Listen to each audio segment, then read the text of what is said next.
Hi, I'm Richie from Fleet Feet Sports. On today's Gear Tips from RunForecaster.com, I'm going to be talking about how to know when to replace your running shoes.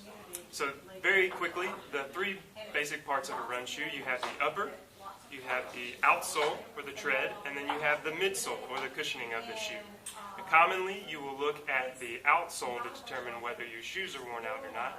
This can be a good indicator, but when we check for shoe wear here at Fleet Feet, we look at the midsole part of the shoe more often. This is where you're getting all of the cushioning, all of the shock absorption, all of the stability out of your shoe.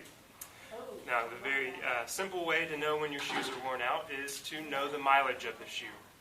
It is often recommended to replace your running shoes after 300 to 500 miles. Now, that's a wide range, but that depends on runner's weight, the type of distance you're putting in, whether they're long runs or they're short runs, and the surface that you're running on, whether that be a treadmill or trail or pavement. The easiest way to see that on a shoe is to physically inspect the midsole of the shoe.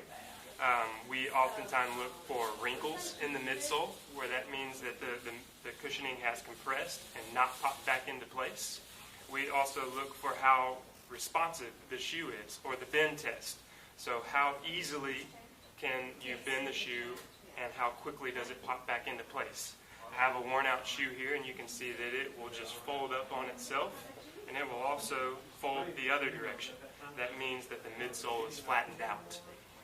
Lastly, you can know that your shoes are worn out if you are starting to experience little aches and pains that you were previously not experiencing.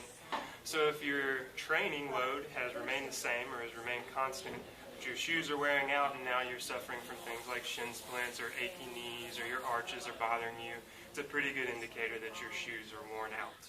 That's all for this edition of Gear Tips. Be sure to check back in for more segments from us here at Fleet Feet on RunForecaster.com.